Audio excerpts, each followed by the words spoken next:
The media push a red-blue narrative that makes no sense at all on coronavirus. President Trump's poll numbers nosedive as his Twitter habit continues to hurt him, and the culture wars continue apace. I'm Ben Shapiro. This is The Ben Shapiro Show.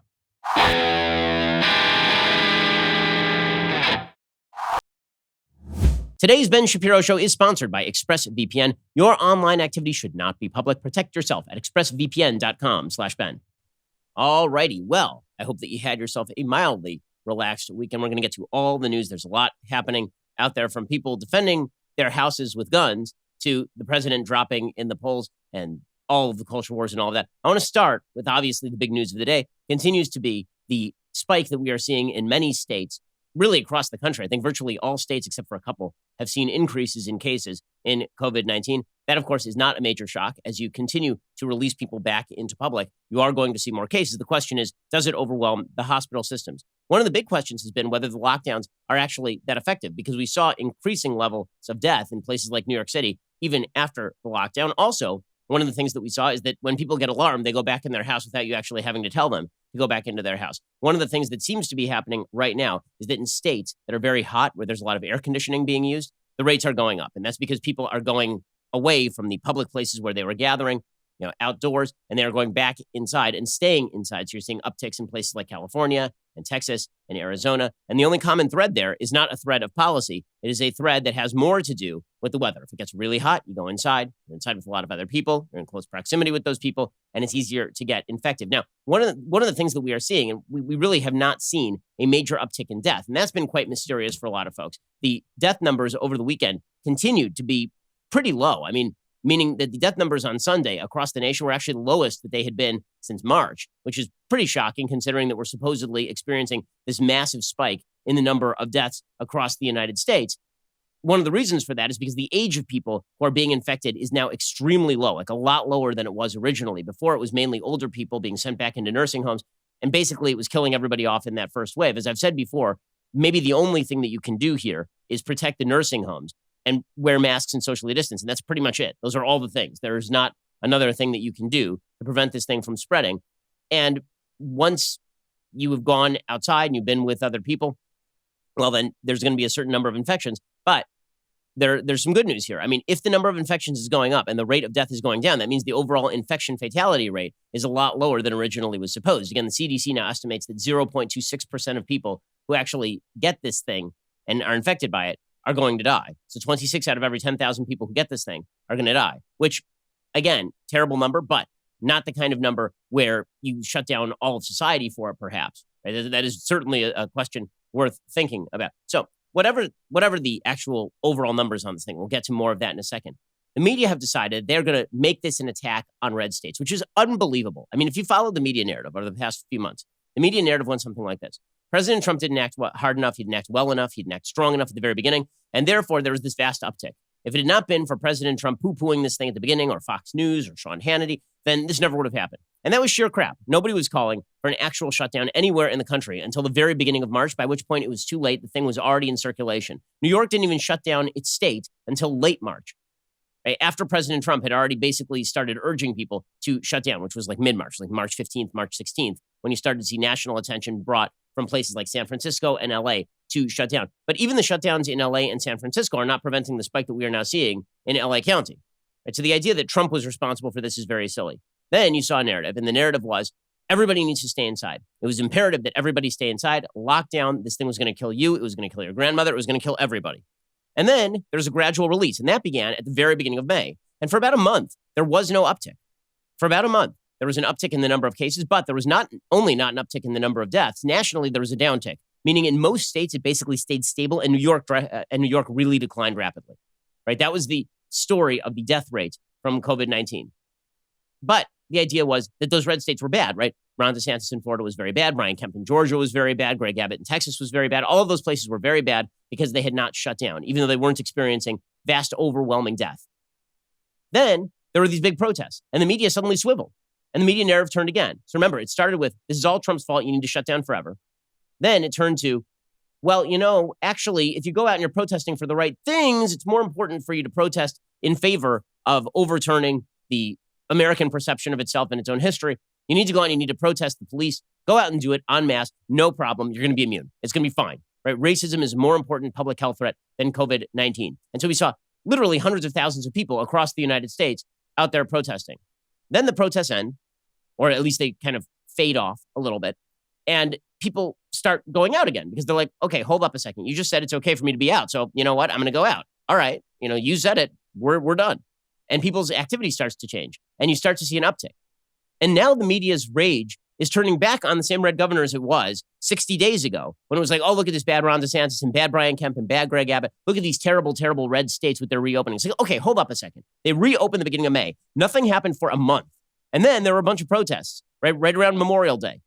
And you notice in the media coverage, it's always Memorial Day is really what set this thing off. Memorial Day was May 25th. The protest began May 26th. There's literally no way, statistically speaking, to tell the difference between an infection that was initiated May 25th and an infection initiated May 26th. And the media don't want to know about it. In New York, contact tracers have been told not to ask people whether they attended a protest.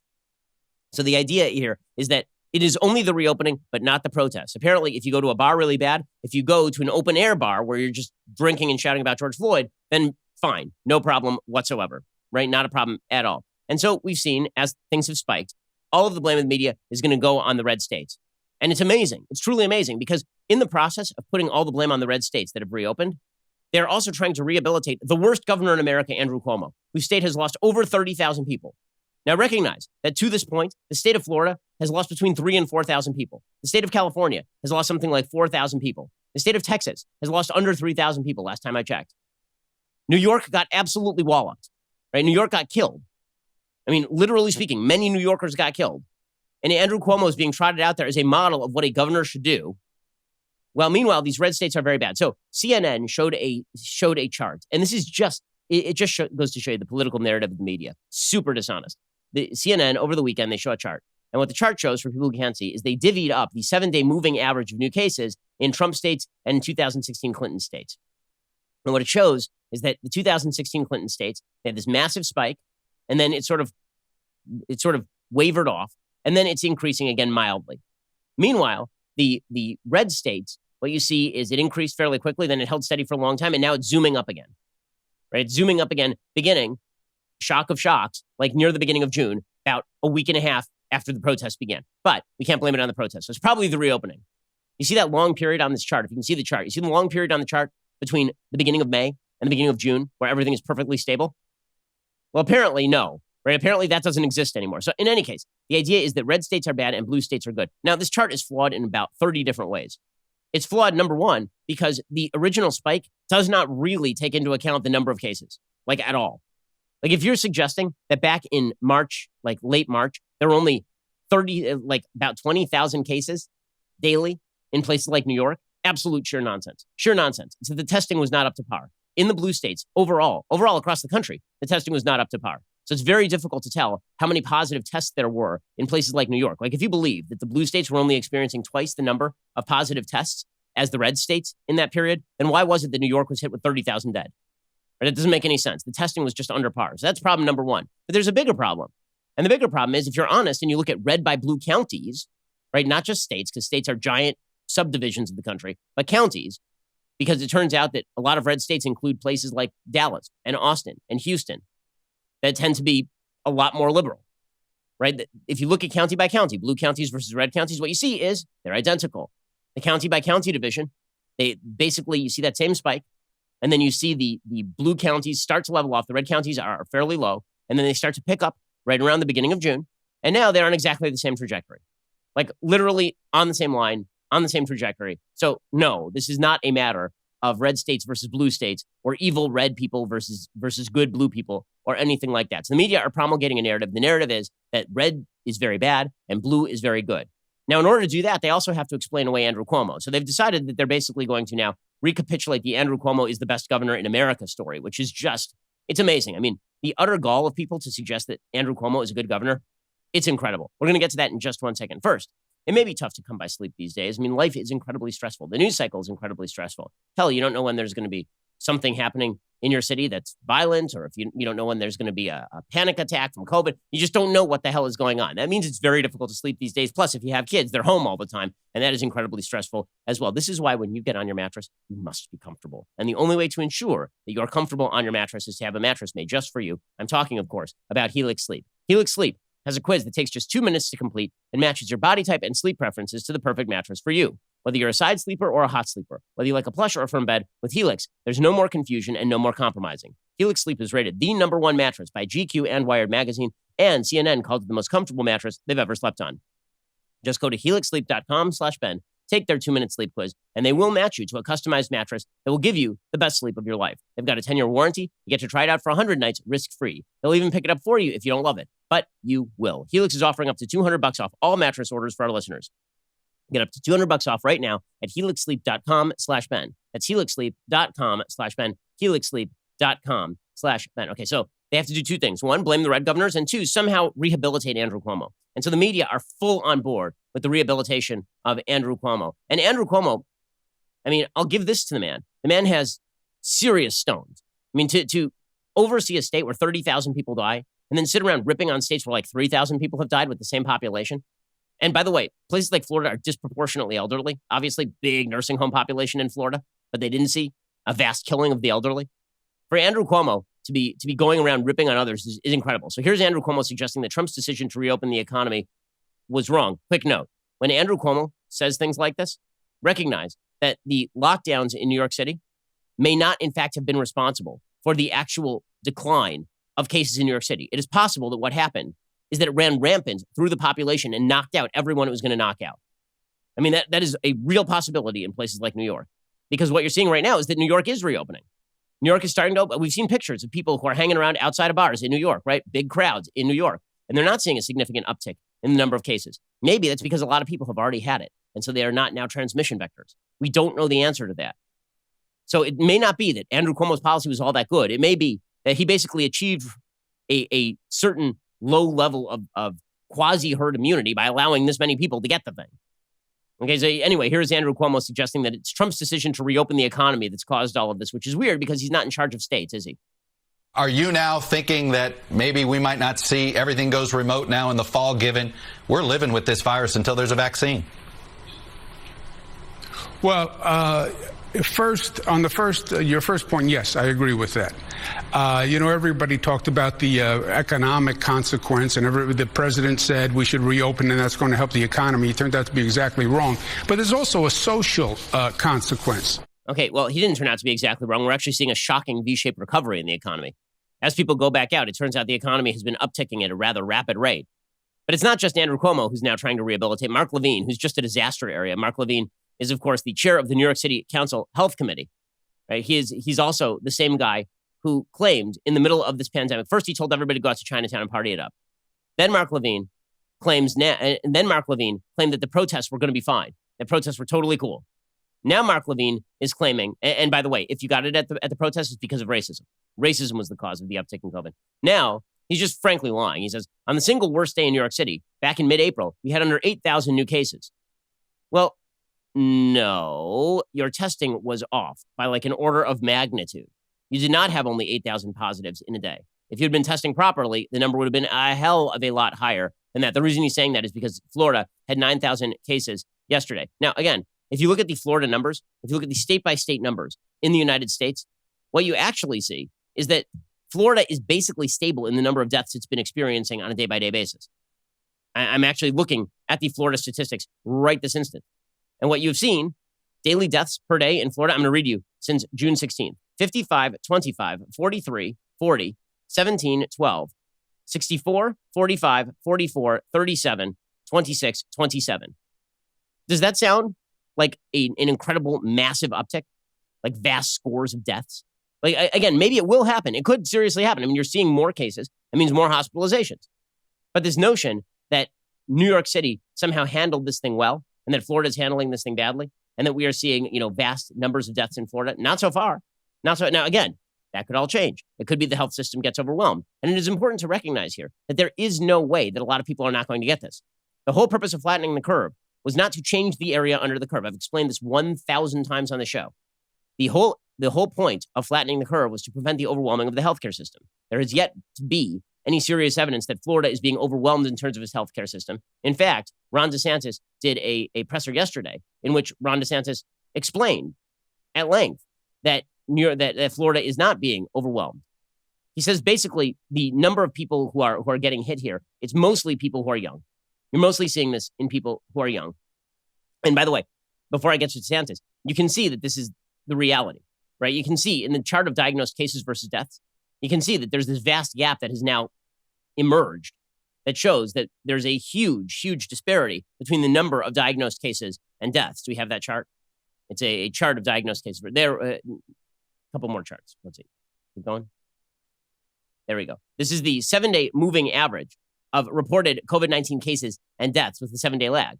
And what do you see? You see the lines completely diverging, right? They were basically on point up until late April. Then the deaths started to drop rapidly, and the cases started to level off and then rise rapidly. Now, maybe that red line is going to turn around. Maybe you're going to see a big spike, but we haven't seen it quite yet. So the idea that New York handled this thing right and Florida handled this thing wrong, I'm waiting to see any evidence of that whatsoever at this point. By the way, again, it makes me crazy, but the idea that New York did this thing absolutely right is totally crazy. And here is a chart of the New York excess deaths in nursing homes. Suffice it to say, this does not look good for New York. Okay, this is the total weekly deaths from COVID-19, in particular metropolitan areas, above the normal, right? This is by percentage. This is the total COVID-19 deaths in entire metropolitan area in thousands. And what you see is excess deaths. Look at that spike in New York City metropolitan area, right? It's unbelievable. And then when you look at the actual percentage basis, what you see is that places like Cleveland or Detroit might have seen like 3 times as many people in nursing homes die as normal. But if you actually look at New York, it's like 35 times as many people died in nursing homes as normal. Okay, that is a giant fail by Andrew Cuomo and by the New York City government. But apparently, again, the bad guys here are the people in the red states. We're going to get to more a lot of this is just lying. It really is. It's lying with statistics. We're going to get to more of that in just 1 second. First, let us talk about the fact that you might have a bunch of t-shirts at home and they're ratty and they're beat up and you think they look good and they really look like crap. Well, in 2016, Stephen Borelli was struggling to find the perfect t-shirt. He wanted something that had enough quality to be worn professionally at work, but also stylish enough for the night out. And no matter where he looked, nothing really fit the bill. So he took matters into his own hands. And the result was a product you could be proud to wear anytime. I do. It's really a fantastic product.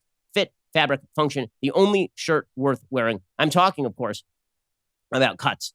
Okay, they're athletic, tailored-looking fit. It is perfect for work, a date, everything in between. It's pre-shrunk, wrinkle-free. It retains shape over time. Their custom-engineered Pika Pro fabric can only be described as buttery soft. It really is incredibly, incredibly comfortable. Choose your collar, crew, V-neck, or Henley. You can choose your cut, elongated, split hem, classic curve hem. We've got a great mix of long sleeve, short sleeve, collars, cuts, colors. They'll have you ready for any situation.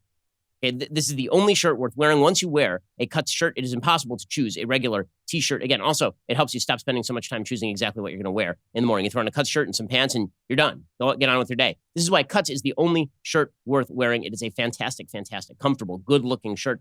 It's loved by your favorite athletes, entrepreneurs, even people like moi. It seems everyone is wearing Cuts, and there's a reason for that. Get 15% off your first order by going cutsclothing.com/Shapiro. That is cutsclothing.com/Shapiro for 15% off the only shirt worth wearing. Cutsclothing.com/Shapiro. Cutsclothing.com/Shapiro. Go check them out right now. Okay, so again, as I say, the notion that New York handled this right and everybody else handled this wrong is totally crazy. It is also true that one of the reasons that you're seeing that gap emerge between number of cases and number of deaths is because a huge percentage of the people who are testing positive are now under the age of 35. And as we know, if you're under the age of 25 particularly, this is not a deadly disease. Okay, meaning it can kill you, but it's less deadly than the flu if you're under age 25 by statistics. So here's Mike Pence, the vice president, pointing out, guys, yeah, we're seeing a spike, but that's basically a bunch of young people socializing. There's another way, John, that this is different from early on, and that is that one of the things that we've heard in Texas and Florida in particular is that nearly half of those who are testing positive are Americans under the age of 35. That's contributing to the fact that those that are requiring to be hospitalized who are testing positive for coronavirus is significantly lower than it was 2 months ago. Okay, so he is right about this. Ron DeSantis said the same thing. He said 20% of the tests are for those who are 25 to 34 positive. So basically a bunch of people are going to bars and they're getting it and they're young. And so we're not seeing a lot of those people hospitalized, who was Governor DeSantis yesterday, who again is the bad guy here. Remember, he's the villain. Andrew Cuomo's the good guy in the media narrative here. He's the black hat, Ron DeSantis. You still see the numbers in those younger age groups compared to the number of positive tests, very, very, very low fatality rates. And so you're seeing it in those groups who are less at risk, but you're seeing them test positive at much higher rates. I think 25 to 34 has been pretty close to 20%, and we're seeing it all across in the different areas of the state. This is the one kind of consistent thing. By the way, it's also happening in other states. So if you look at the share of new Minnesota COVID cases by age, you've seen a huge, enormous spike for people who are 20 to 29. I'm looking at a chart right now that shows those Minnesota COVID cases by age. You can see it has declined in every single demographic group except for people who are 20 to 29. And most importantly, it's declined for people who are 60 to 69 and 70 and above. Right? The people at the very bottom of that chart are the people who are most likely to die from this thing. So it's really, really spiking among people who are 20 to 29. Notice that spike begins right around the beginning of June, right around June 15th or so, which would have been exactly 2 weeks after the beginning of these protests. But the protests didn't do anything, apparently. So a lot of young people are getting this thing. Now, again, could that be dangerous? Yeah, sure, it could be dangerous. It could also be dangerous that in border counties, there's immigration across the border, something Phil Kerpen has pointed out. Phil Kerpen points out that if you look at the charts in areas with different border populations, the positivity rate in Mexico on these tests right now, the positivity rates in Mexico on COVID-19 tests is nearly 50%. It's like 48%, which means a lot of people in Mexico have it. He points out that cases per 100,000 residents, high population non-border counties like Maricopa County or LA County or Santa Clara County, they're not having tons of cases per 100,000 residents, but places like Yuma or Santa Cruz or Imperial are having a lot of cases. So there are a bunch of different factors, but until the system is in danger of being overwhelmed, this is not the same thing as it was before. The media have basically been saying we're back to square one. All of the hard work was blown because of all these evil red governors who release people. And some things have changed. Again, the people who are getting infected, by and large, are people who are younger, which means that it is less dangerous. And you're basically getting the controlled avalanche strategy that I actually kind of talked about months ago. Right? You're effectively getting the controlled avalanche strategy that says, if you are elderly, then avoid this thing. And if you're younger and you get it, then okay, all right. I mean, like, not great. Some people are going to be ill affected by it, obviously. And there are going to be more people in hospitals, and you are seeing increased hospitalizations. But the rate of people who are dying in hospitals is going down fairly dramatically as well. And this is true, by the way, across the world. I mean, this is a news story that has not been reported very much.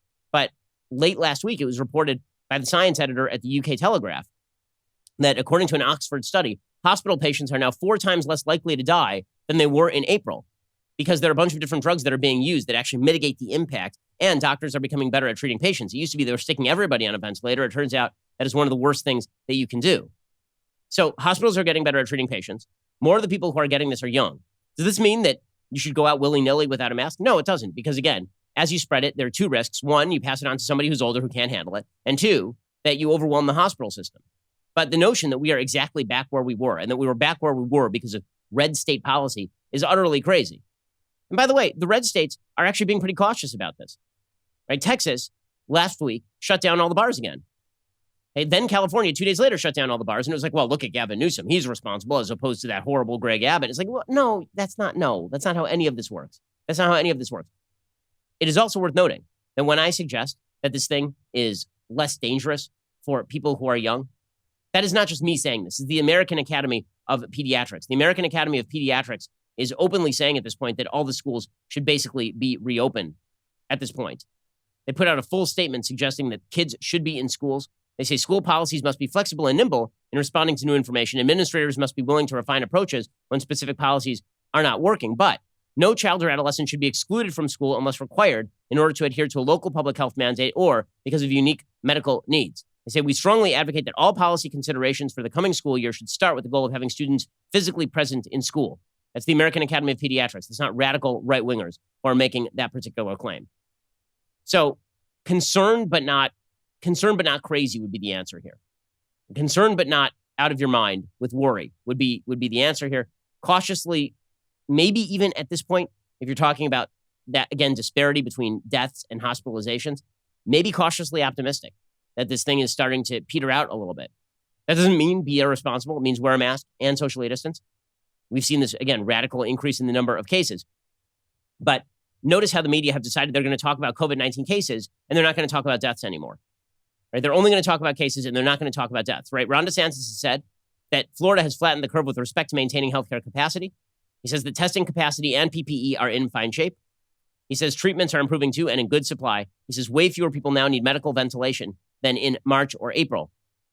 He says that it's probably people who are going indoors that are really spreading this thing. He says family units are largely testing positive as a group. Right? People are going out to a bar, they're getting it, and then they are going home, and they are basically getting everybody sick. He said that certain hospital systems, as Ron DeSantis, are picking up asymptomatic COVID cases because a lot of electives are coming back in, right? Elective surgeries are coming back in, and they're picking up asymptomatic COVID cases when they do like basic blood tests for them. He said for most people in younger demos, the symptoms are like the common cold. So is this something that we should be like over the moon crazy about? No. Is it something we should be concerned about? Sure. You know who's not really concerned about this? The media. There's a massive, massive LGBT rally in Chicago yesterday, like crazy large, with, I'm telling you, tens of thousands of people in the street on top of each other. The media had nothing to say about COVID. Nothing. Right? If you go back to work, a problem. If you go to a restaurant and sit outdoors, a problem. If you're outdoors and this isn't even Black Lives Matter, right? This is just like an LGBT pride parade in Chicago. It's like an LGBT rally in Chicago. Deeply vital to the moment because it's Pride Month, right? Not a word of condemnation for any of this, obviously.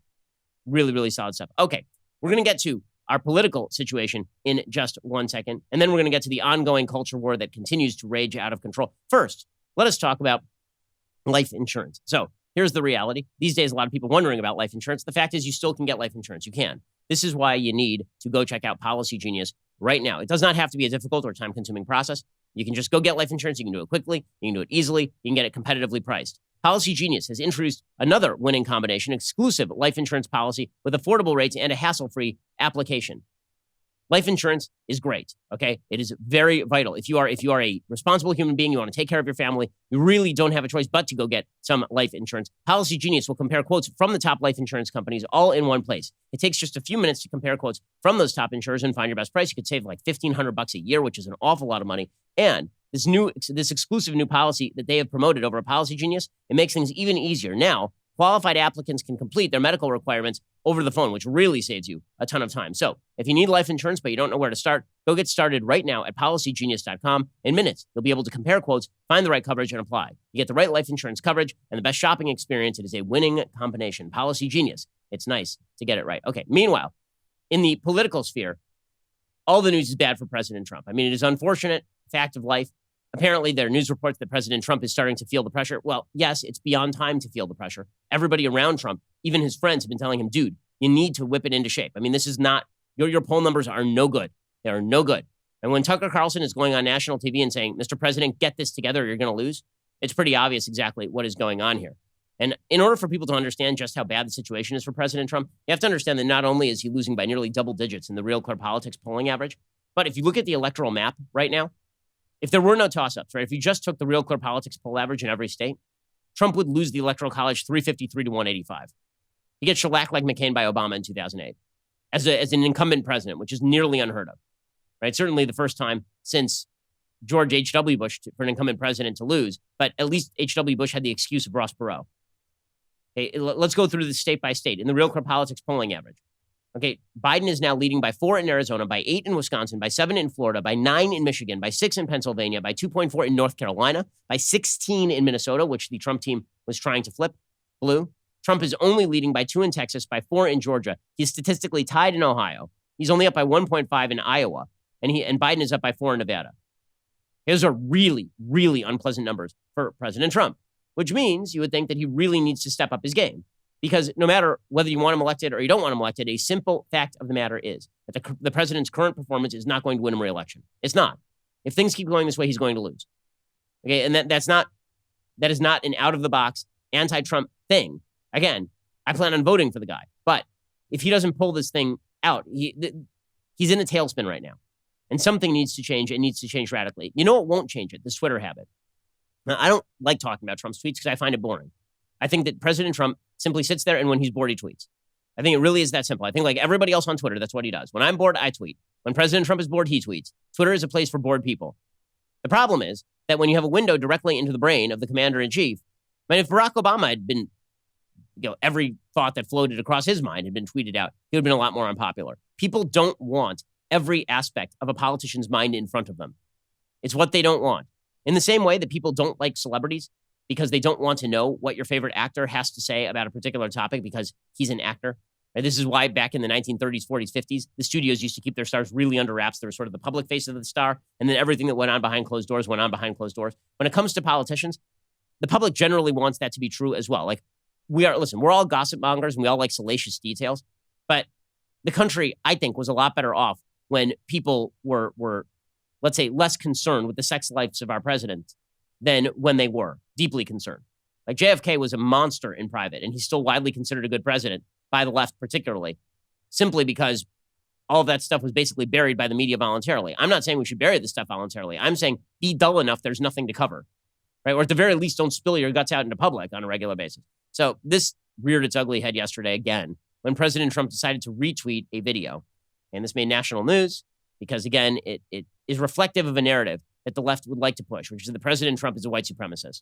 Now, I think what actually happened here is the same thing that happens to a lot of people on Twitter. When you're bored, you just start retweeting things.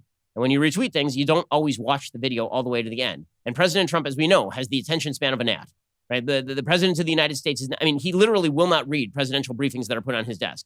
They have to put them in bullet point form, and then he doesn't even read those. He'll ask for those to be shortened. Okay, the man is not famous for sitting there and reading tomes of Winston Churchill. Right? So when it comes to watching videos online, my guess is he saw a person driving past with a Trump sign, and then he just retweeted it. Right? That is the most likely explanation. Does anyone really think that President Trump, even the people who think that, wow, he's a racist dummy and all that, even those people, do you think that he really would intentionally retweet a video in which somebody is shouting white power, which is what happens in this video? Like, are there a lot of people who think that would be like just out of simple self-preservation? If he had actually known what was in the video, you think he would have tweeted it? Or is it more likely that, like everybody else, the sound was off on his computer, he sees a person yelling with a Trump 2020 sticker on the front of the golf cart. Trump loves everybody who loves him, and this is a simple fact of the matter, and so he retweets the thing. Anyway, here's the video Trump retweeted and then had to take down. Where's your wife, Roy? Okay, it's a bunch of old people yelling at each other. And then it's just a guy in a Trump golf cart shouting white power over at the Villages. And then President Trump didn't just retweet this. He was like, thank you to everybody over at the Villages. Okay, because they're a bunch of they're like elderly women holding signs say Trump is a racist, and a bunch of golf carts going by in a Trump processional with little American flags on the back. Really very, very weird stuff. And there's a bunch of seniors yelling at each other. It's my grandfather and grandmother. It's good times over there, except my grandfather and grandmother aren't racist. And so you have the one guy shouting white power, and President Trump retweets that. Okay, then he has to take it down. And this leads to, it's another tweet that launches 1,000 chips. It again removes his ability also to do things like attack Joe Biden on policy. So when he says things like he's going to launch the same attacks on Joe Biden that Kamala Harris did. He's going to say you hung out with segregationist senators, and I'm old enough to remember when you supported the 94 crime bill. And Biden's just going to look at him if he still has enough brain cells to rub together. And he's just going to say, right, and you retweet videos from white supremacists shouting white power. Right? It's just a mistake. It is a useless blunder. By the way, most Republicans are not super happy with the tweeting. I think most people at this point, they understand that this is not likely to win him friends and influence people. And I got to say, it feels like President Trump is off his game these days. It does. It feels like he is not on his game. He hasn't been on his game. So something has gotten under his skin to the point where he is seriously off his game. And when he is bothered, he tends to revert to a sort of narcissistic egoism that does not serve him well electorally. So he was on with Sean Hannity, and Hannity asked him a simple question. What are you going to do in your second term? And his answer is so self-centered and rambling that, again, this is not helpful to him. The word experience is a very important word. It's in a very important meaning. I never did this before. I never slept over in Washington. I was in Washington, I think, 17 times. All of a sudden, I'm president of the United States. You know the story. I'm riding down Pennsylvania Avenue with our First Lady, and I say, this is great. But I didn't know very many people in Washington. It wasn't my thing. I was from Manhattan, from New York. Now I know everybody. And I have great people in the administration. You make some mistakes, like, an idiot like Bolton, all he wanted to do is drop bombs on everybody. You don't have to drop bombs on everybody. Okay, there's so much wrong with this answer. First of all, you hired Bolton. Second of all, you then killed Soleimani at Bolton's behest. Also, just generally speaking, the question was, what are you going to do in your second term? Why do you need a second term? Did that answer have anything to do with the question, at all? That's such a softball too, right? I mean, that is the number one question every president gets asked is what do you plan for the second term? And the answer isn't Bolton needs dropping bombs on everybody. Again, this is not coming from a place of I want Trump to lose. It's coming from a place of he's going to unless he changes something. Something has to change right the hell now. It cannot continue this way. The poll numbers are not going to support it. He is not. And don't give me, they're all fake polls. Not in every state they're fake polls. Not when he's losing not just one swing state, but every swing state. There's not a single swing state he is currently leading in, not one. He is losing right now or competitive in places where he should not be competitive. If we enter Election Day and Trump is only winning Texas by 1 point, he's going to get walloped. He's going to get swamped. Okay, Republicans need to win Texas by 6 to 10 points if they hope to win the presidency. Republicans need to win Ohio by a significant number of points. They cannot be in statistical ties. And when you act like this, it is not helping you in any way. And again, there's so much for him to campaign on, right? The economy is recovering. The economy is coming back. It's coming back at an extraordinarily rapid rate. Why not champion that? Well, I still don't understand why the Trump administration has not cut an ad that simply is just video over and over and over again of Democratic governors saying they gave us what we need with COVID-19. Because those videos are out there. We played them on the show. I don't get it.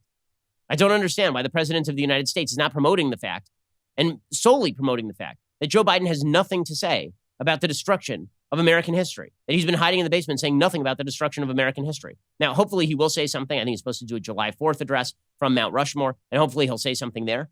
I won't say that he's completely ignored that issue. He hasn't. But when the country is going up in flames and it looks like the president can't do anything about it, that's not a good look. Okay, this is the lowest point of Trump's presidency. Right now, what we are watching is the lowest point of Trump's presidency. He needs to pick it up, and he needs to pick it up fast. Part of that would be fighting back against, there's a story that's out today that really is devastating. Again, more to the strong mentality that Trump was supposed to exhibit in the presidency on foreign policy. We'll get to that in just 1 second. First, let's talk about the fact that these days, you need to know your numbers. You just do, right? And if you want to know your numbers, if you want to make sure that you are on top of all of your numbers, the best way to do that is NetSuite by Oracle. It's the world's #1 cloud business system. Finance, HR, inventory, e-commerce, everything you need all in one place. So you save time, money, and headaches, whether you're doing $1 million or hundreds of millions in sales. NetSuite gives you visibility and control so you can manage every penny with precision. Join over 20,000 companies who trust NetSuite to go faster with confidence. NetSuite surveyed hundreds of business leaders, assembled a playbook of the top strategies they are using as America reopens for business. If you're a business owner, you have an obligation to be on top of every aspect of how your business works. If you got a bunch of non-integrated systems, it's very difficult to do that. Go check out NetSuite right now. Receive your free guide, 7 actions businesses need to take right now. Schedule your free product tour at netsuite.com/Shapiro. Again, that's netsuite.com/Shapiro. netsuite.com/Shapiro. Go check them out right now. Be on top of your business. You cannot afford to lose your ability to do business with something as simple as a data switch that can really help you out. Switch over your software systems right now. netsuite.com/Shapiro. That is netsuite.com/Shapiro for the free guide and the free product tour. Okay, we're going to get to more of this in just 1 second. First, if you're not already a Daily Wire member, you should consider getting a Reader's Pass. You should. There's a lot of fun stuff happening over at dailywire.com. It's a great value for only $3 a month. When you sign up, you get that first month for only 99 cents. You also get access to our mobile app articles ad-free and access to exclusive editorials like this one. Mike Rowe's takedown of cancel culture, outrage mobs, has gotten even better with age. So if you haven't checked out the Reader's Pass already, go to dailywire.com and sign up for just $1. Our coverage there is fantastic. Also, I have a brand new book coming out. I've told you about it. How to Destroy America in 3 Easy Steps. It's never been more relevant. That's all I'm going to say. You should go pre-order it right now at dailywire.com/Ben. You're listening to the largest, fastest growing conservative podcast and radio show in the nation.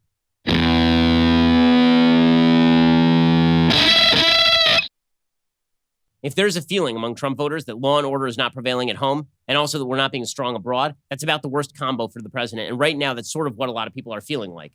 And something needs to change, and change very quickly. There's a story out of the Wall Street Journal that a Russian spy unit actually paid members of the Taliban to conduct lethal attacks on U.S. troops in that country, according to a classified American intelligence assessment. The assessment of the role played by the GRU, which is the newfangled KGB, in fostering attacks on American soldiers comes as President Trump is pushing the Pentagon to withdraw a significant portion of U.S. forces from Afghanistan, and as U.S. diplomats try to forge a peace accord involving the Taliban and the U.S.-backed Afghan government. The intelligence assessment regarding Russia's actions in Afghanistan was delivered to the White House earlier this spring. Until recently, had been known only to a handful of officials, a person familiar with it said. Its contents were reported earlier Friday by the New York Times. It couldn't be determined whether Russian bounties paid to Taliban fighters did result in any American combat deaths, although follow-on reports suggest the answer is yes. The White House, without confirming the existence of the intelligence assessment, said President Trump has never been briefed on Russian bounty payments, responding to Democratic and Republican critics who charged that Trump knew of the activity and should have halted it. So obviously, it would be horrible for the administration and for the American people if the White House knew that the Russians were paying the Taliban to kill American soldiers, and the White House was not doing anything to Russia about it and simultaneously negotiating with the Taliban over it. Right? That would be a disastrous issue for the Trump administration. It's not surprising that Russia was doing this. Russia has obviously been attacking American forces directly in places like Syria. Right? That is not particularly a shock. But it is a problem for the president if it appears that that the White House knew that Russia was doing this and said nothing and did not hold Russia to account. This, of course, allowed Joe Biden the ability to go after President Trump and suggest and slam President Trump, suggesting that the White House shouldn't ignore this sort of behavior. Now, worth noting, good information that the Russians have been doing this in places like Iraq with the Iranian forces and in places like Syria for a long time, even under Obama. So this is Joe Biden being dishonest. But again, it's a line of attack against Trump. It's truly shocking revelation that if the Times report is true, I emphasize again, is that President Trump, the commander-in-chief of American troops serving in a dangerous theater of war, has known about this for months, according to the Times, and done worse than nothing.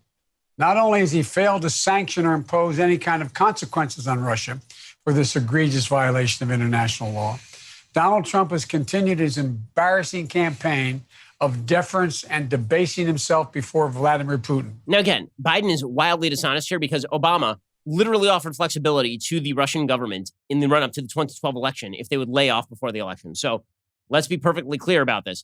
The Obama administration was so soft on Russia. I mean, I'm old enough to remember when Mitt Romney was running for president, said Russia was our number one geopolitical threat.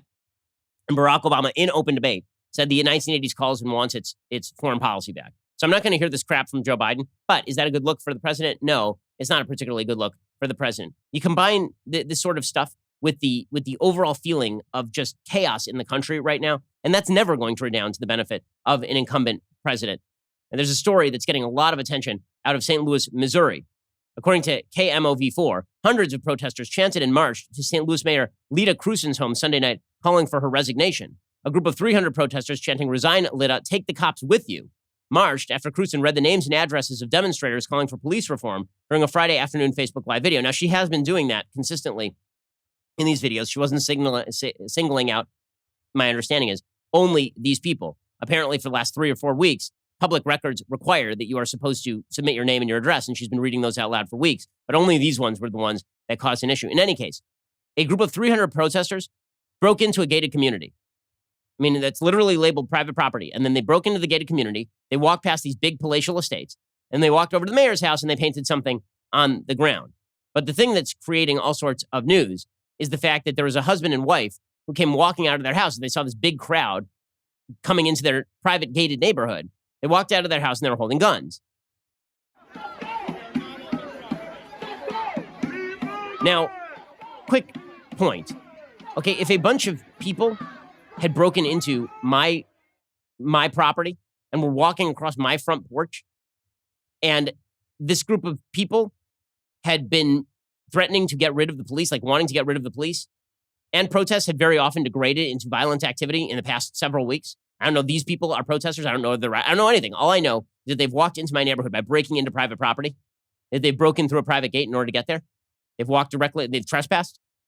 Then I'm wondering exactly what, unless they're using the guns irresponsibly, meaning they're pointing them, right? They shouldn't be pointing them at people. But if they're just out there saying, like, if you come on my property, I will shoot you. In St. Louis, my understanding is that that's legal. And more than that, all the people who are very angry at this couple for even having guns, these people are literally chanting defund the police while trespassing. I'm wondering what exactly you expect private citizens to do. And generally, I'm wondering what you expect private citizens to do. You're going to see more of this. As the police are withdrawn, more and more Americans who are law-abiding are going to be put in a situation where it's like, do I let my house get ransacked, or am I supposed to get my gun? Like, literally, what do I do? I don't understand what I'm supposed to do. Right, we've seen this in the United States over the past few weeks. We've seen shop owners who are having to defend their stores with guns. Right? This is not good stuff. You remove the cops, and this is the sort of stuff that happens. And that's not to say this couple is acting well with the guns. I mean, look in the video. It doesn't look like they're supremely familiar with the handling of the firearms that they're holding, right? I mean, they're sort of pointing them all over and all of that. But the notion that they shouldn't have the guns at all, or that they shouldn't be scared, like, why are they scared of people who just broke into their community and are marching past and they have no idea who they are? I'm not going to get on board with that. I'm not. Like, that doesn't make any sense to me. These people literally walked into a private gated community where it says on it, private property, and they just walked right in. Am I supposed to believe that they have some sort of root belief in the sanctity of private property? Because I'm not seeing the rationale for that. Now, meanwhile, I will say that the media are doing an incredible job of paying attention where they can pay attention to Republicans doing stuff that is at best insensitive. And they're ignoring stuff where Republicans are doing stuff they actually kind of like. So take an example. There is a story today that Mississippi is about to lose the rebel flag from the state flag. So the state flag of Mississippi has the Confederate battle flag upon it. And the Confederate battle flag has been there for, I believe, 124 years, something like that. It was put in 1894 or 1896, something to that effect. So the Mississippi state legislature has now come out and they've pointed out, and they've gotten rid of this. They voted in favor of getting rid of the Confederate symbol that is on the state flag. And I think that's probably not a bad thing, right? I mean, I think that's probably a good thing. I mean, the idea that the Confederate symbol should be a part of the flag of a state of the United States and was placed there, only 30 years after the Civil War, it's a weird thing. Like, at the very best, it's a weird thing. And at the very most, it's a race-based thing, obviously. It's a very, very race-based thing. And I can see why, if you're a Black American living in Mississippi and you look at the Confederate battle flag on the state flag, you go, well, that's uncomfortable. That was the flag that flew over the army of the people who were enslaving my father or grandfather. Right? That's not something I'm cool with. I get that. So, you know who else got that? The Mississippi state legislature. And I'm going to read you from this NBC story. See if you can spot what they've changed the story now, but see if you can spot what was missing in the original story. Quote, Mississippi lawmakers voted Sunday to remove the Confederate battle emblem from the state flag, a symbol that has flown for more than 120 years. The State House and Senate approved a suspension of the rule Saturday, allowing for debate and a vote on the bill. It passed the House on Sunday by a vote of 91 to 23, quickly followed by a 37 to 14 Senate vote. Speaking before the vote, State Senator Derek Simmons urged his colleagues to vote for the Mississippi of tomorrow. He said, in the name of history, I stand for my two sons, who are 1 and 6 years old, who should be educated in schools and be able to frequent businesses and express their Black voices in public places that all fly a symbol of love, not hate. Before the vote, an amendment that would have given voters the opportunity to keep the flag or select a new design failed. Okay, so this thing passed last night, and the governor said, if it's sent to me, then I will sign it. He says the argument over the 1894 flag has become as divisive as the flag itself. It's time to end it. If they send me a bill this weekend, I will sign it. It's the original story. The story now contains some party signifiers, but it would be kind of important to note at this point that the Mississippi legislature that voted to get rid of the Confederate battle flag that is on the state flag, that legislature breaks down extraordinarily heavily in favor of Republicans. The Mississippi House is 74-45 Republican. The Senate is 36-16 Republican. The governor was a Republican. I searched the story twice. I had to read it twice just to make sure. The original story, which has now been changed, the original story did not include any reference to party. None. It did not say Democratic. It did not say Republican. The assumption is that it's generic legislators. Now, if that had been a Democratic state getting rid of it, don't you think that would have led the story? Democrats in state get rid of. Wouldn't that be the story? When you have an overwhelmingly Republican state that gets rid of the Confederate battle flag, that sort of implies that most people in that state and most of the legislatures are not racist. It sort of implies the Republican Party is trying to do its best to mitigate the effects of past racism. But the media will do its best to obscure that. Only later will they go in and self-edit the story. Meanwhile, Orange County Democrats want John Wayne removed from the Orange County airport because he made quote-unquote racist comments back in the 1970s. Because he said in 1971, there was a 1971 Playboy interview in which he said, quote, I believe in white supremacy until the blacks are educated to the point of responsibility. I don't believe in giving authority and positions of leadership and judgment to irresponsible people. He said, although he didn't condone slavery, I don't feel guilty about the fact that 5 or 10 generations ago, these people were slaves. And he says, I don't feel we did wrong about Native Americans in taking this great country away from them. Our so-called stealing of this country from them was just a matter of survival. There were great numbers of people who needed new land, and the Indians were selfishly trying to keep it for themselves. Okay, not great stuff, right?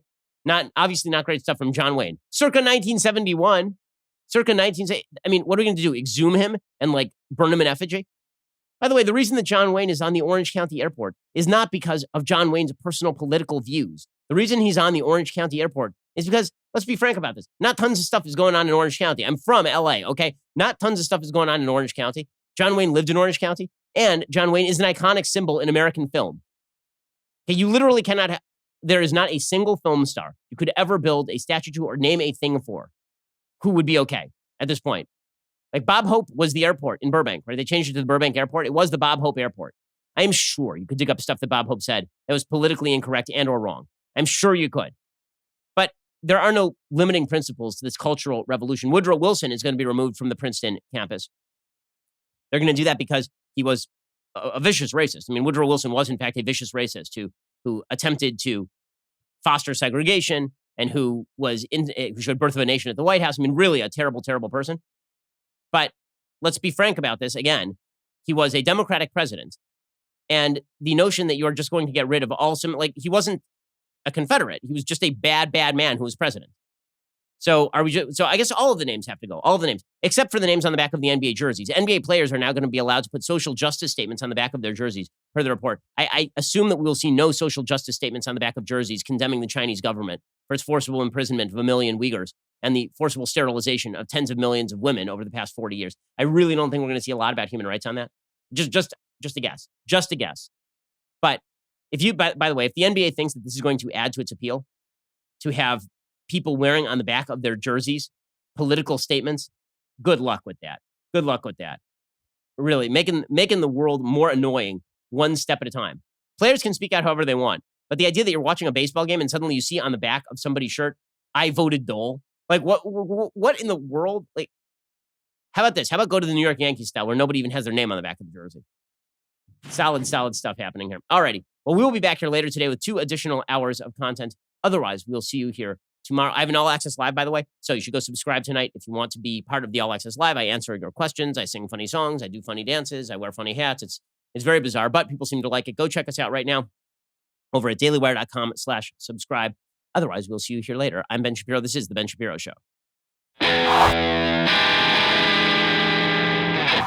The Ben Shapiro Show is produced by Colton Haas, executive producer Jeremy Boring, supervising producer Mathis Glover and Robert Sterling, assistant director Pavel Wydowski, technical producer Austin Stevens, playback and media operated by Nick Sheehan, associate producer Katie Swinnerton, edited by Adam Sayevitz. Audio is mixed by Mike Coromina. Hair and makeup is by Nika Geneva. The Ben Shapiro Show is a Daily Wire production. Copyright Daily Wire 2020. Hey everybody, it's Andrew Klavan, host of The Andrew Klavan Show. You know, some people are depressed because the American Republic is collapsing, the end of days is approaching, and the moon has turned to blood. But on The Andrew Klavan Show, that's where the fun just gets started. So come on over to The Andrew Klavan Show and laugh your way through the apocalypse with me, Andrew Klavan.